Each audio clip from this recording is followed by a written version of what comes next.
Welcome to the Sicarah Show, where culture meets purpose. I'm Sicarah, and every week we meet to discuss the biggest moments in culture, opportunities you don't want to miss, and the lessons behind the headlines from a day by day perspective. Let's get into it. Let's begin with the opportunity report. Angie Martinez Summer Barbecue is back. Sunday, August 2nd. So make sure you get your tickets ASAP. Don't let it be July 29th and you sitting there saying, oh, I want to go, and the tickets are sold out. Let me tell you, music, culture, community, everybody's coming together just to have a good time, truthfully. I mean, yes, they do have different talent come out, performances. It's going to be a vibe no matter what.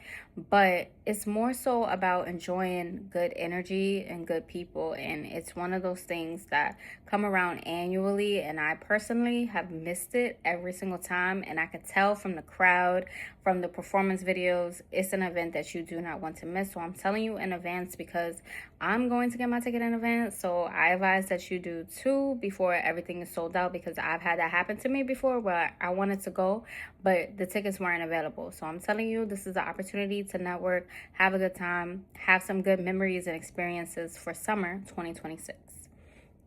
Also, Bow Wow, Pretty Ricky, Soulja Boy. They're going to be on one stage in Connecticut, and this is an opportunity that you don't want to miss. I'm saying an opportunity because the tickets right now are going to be probably the best price you can get. I would advise you to make sure you stay locked in because those tickets will go on sale this week. And like I said, it's in Connecticut. If you're a millennial, you're going to love this tour. Pay attention, get your tickets while it's a good price before everybody start buying it up and raising the prices. So that's another concert that I think will be a good vibe. We obviously know Usher and Chris Brown, their tour just kicked off. Baby, them tickets is high, okay? So do what you will with that, all right? I'm trying to figure out if I got to contact a connect. I know a lot of people, but I'm just trying to figure out who's going to slide me in there. But anyway, that's neither here nor there. Stay tuned so you can figure out if I make it backstage, if I make it in there or not. But I got some time to work on that, so I'm working, okay? I'm cooking on the back end. But that's what I got for you for the opportunity report. Obviously, these opportunities will change. It could be scholarships, it could be community events, it could be all types of things, but this is what's on my radar, so I'm gonna share with y'all what's on my radar. So when y'all see me outside, don't say I ain't say nothing. Like, I'm telling y'all events that I probably will pull up to, so I would want somebody to tell me around the time that I know about the event. So I'm telling you because I know about it right now. Okay. Now, let's get into the culture check-in. So you already know we're talking about the BET Awards, okay? So first of all, the BET Awards to me reminded me of the old BET Award shows in the best possible way. The production was intentional. The performances were beautiful. I thought that this show was iconic. So I want to talk about the fact that T.I. opened the show. I think that was very important, very nostalgic. So we know T.I.'s music from back in the day, but the fact that he has longevity as a music artist and he can be on that stage as the first artist is so important. And that's how you're supposed to do it. You're supposed to be an artist that was killing it back then and kill it today. Just keep going. He has the talent, the performance, the swag, everything. It was a really great way to open the show. Now, Teyana Taylor, Icon of the Year award, 100% deserved that.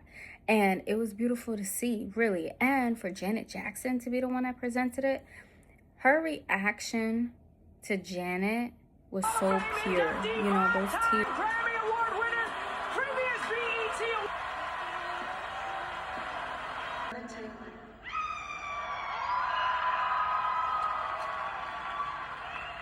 You know, those tears, you could tell, came from the heart. And I know that if Janet Jackson had just came to the award show just to be there to support Teyana Taylor with this award, she would have been ecstatic. But the fact that it was presented by Janet Jackson, and this is somebody that she grew up, she literally said in her speech, I wouldn't be here if it wasn't for you. Now that is so special.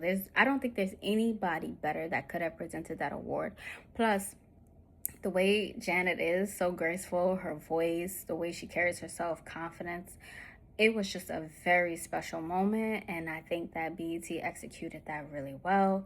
Teyana Taylor, she had me laughing. Her reaction was just really genuine. It was how she felt, and I thought it was a really, really great presentation.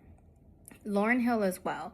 So the fact that so many people came on stage and they sang the songs throughout Lauryn Hill's career, I thought that was iconic, okay? Sister Act 2 is one of my favorite movies. I remember watching Sister Act 2 and being like, ooh, who is this? Her voice is beautiful. And I was just in love with her voice from the movie, not realizing who she was. So she deserved that, and all the talent that came out there to sing her songs. Children coming out to sing the song was so important.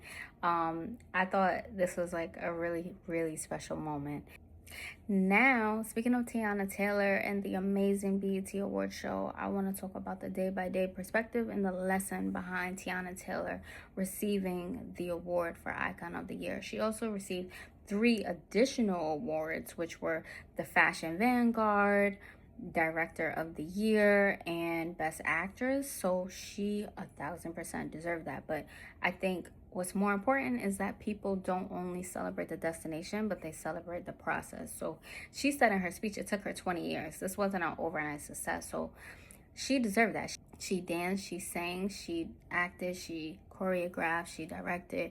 She 100% deserved this award. And that's the lesson in it, right? You keep going, you do what you love, you enjoy it. Because one day you will see the results that you're putting in, but you do have to put in the work. So don't ever think that you're gonna quit or you're not gonna reach it. You just gotta keep going, because that's what she did. She kept going. She defied all the odds. She didn't let somebody put her in a box and say, oh, you're just a singer. No, she was like, no, I could sing, I could dance, I could direct, I could lead. And she did just that. And I feel like she's an amazing role model for all the young women coming up and young girls out there that needs a positive person to look up to. And she has children. So the day-by-day perspective and the lesson is keep going. And don't worry about how long it's taking you. Just make sure that you're doing what you're called to do and that you enjoy it throughout the process. Because the day when you get honored, okay, you might get honored by the legend and the icon, Janet Jackson herself. Like, Janet Jackson gave you your award. Who's beating that? Nobody, okay? And speaking of legacy and success, Clive Davis' funeral took place today in New York City, and many people came out to pay their respects to the media mogul. And some of those people include Alicia Keys, Swizz Beatz, LL Cool J, Babyface, Usher, and the list goes on. So, you know, this was a person that a lot of people in the music industry knew. So, you know, rest in peace to him. And I want you guys to continue to build your legacy and your dreams and make sure that you're doing the things that you love and that you want to do. And of course, stay tapped in, because every week on Mondays, I will be coming to you and I'll be talking to you about the biggest things going on in the culture. And in between, throughout the week, you could tap into the different interviews that I do with your favorite celebrities, artists, and talent that you love to hear from. And there you have it. Culture gives us the story, purpose gives us the meaning, and success is built day by day. I'm Sicarah, and I will see you next Monday.